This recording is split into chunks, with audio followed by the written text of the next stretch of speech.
যাক আমাদের সেই সুন্দর এবং হাস্যকর খেলা। সুমন বাইরে থাকো, সুমন সুমন বাইরে থাকো।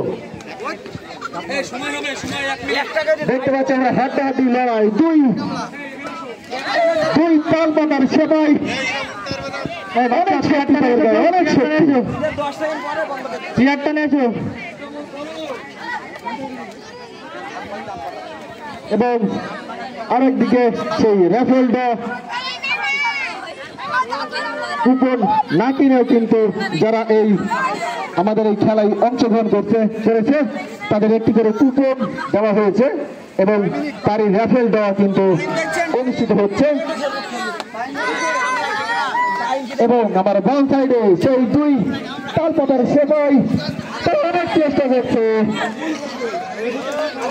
হয়তো পাহাড়টা হয়তো অনেক উঁচু, কিন্তু চেষ্টার কোনো কমতি নেই। এই বাবু ভাইয়ের বড় খেলা ঝুল মেরে হবে না, কি করে ওঠ বাংলাদেশের শ্রেষ্ঠের জন্য তার নামে নাম কিন্তু এই রুবেল। আচ্ছা আমরা শেষে সেগুলো একটু টাইম শেষ, দর্শক দেখতে পাচ্ছে না টাইম শেষ।